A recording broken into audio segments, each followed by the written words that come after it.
And so now we would like to get a sense of what is Q, not overall as a thermodynamic balance for each species, right? That's what we're seeing here, but between the hot and the cold. And that's why we take what we call a log mean temperature difference. And what that means is this, is I don't really know about Q of X and how that changes. So to get a grasp of this, what I'd like to do is find the average of this orange line.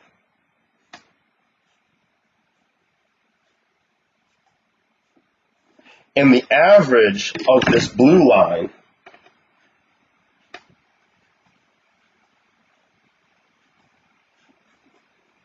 So if the laws of averaging are working out here exactly, I apologize. But what I can do then is say, well, now I can see that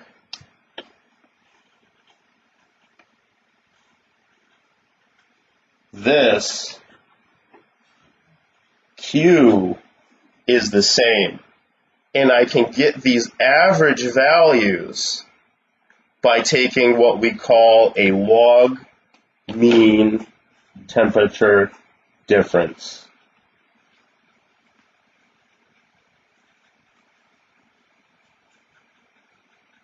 That's these pink lines that I just drew in here.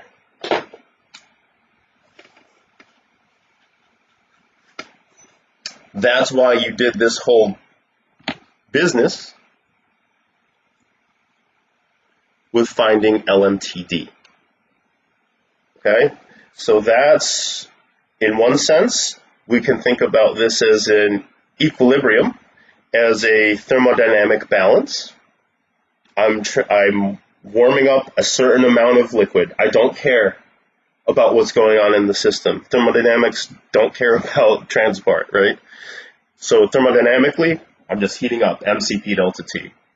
Thermodynamics tell me if I put a bigger black box around this, whatever heat goes from one fluid better be the total amount of heat going into another fluid.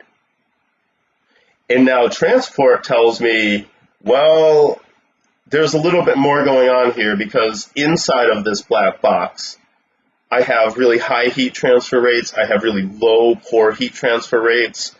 And so if I want to analyze my heat exchanger overall, I need to take a log mean temperature difference. And now I can start analyzing a heat exchanger. And this is one of two methods that we use to analyze heat exchangers, LMTD and NTU. The number of transfer units is the other way that we analyze heat exchangers. LMTD is a design equation.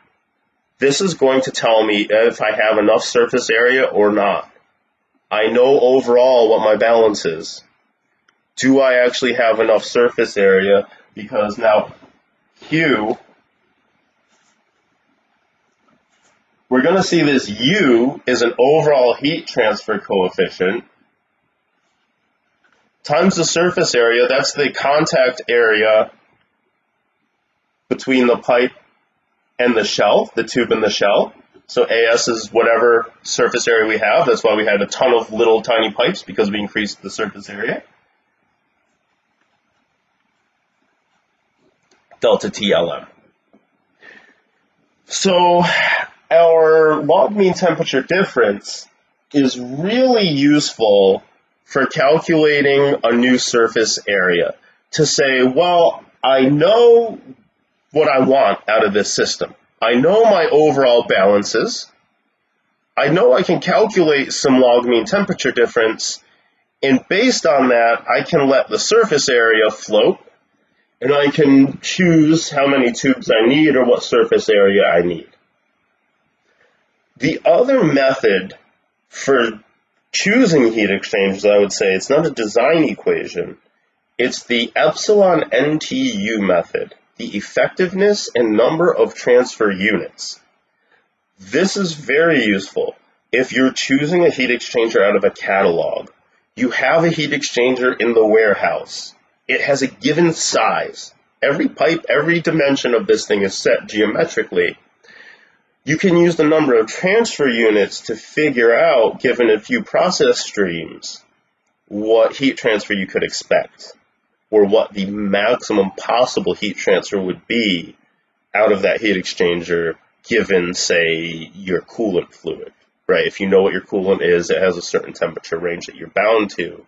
The epsilon NTU method is for analyzing heat exchangers that exist.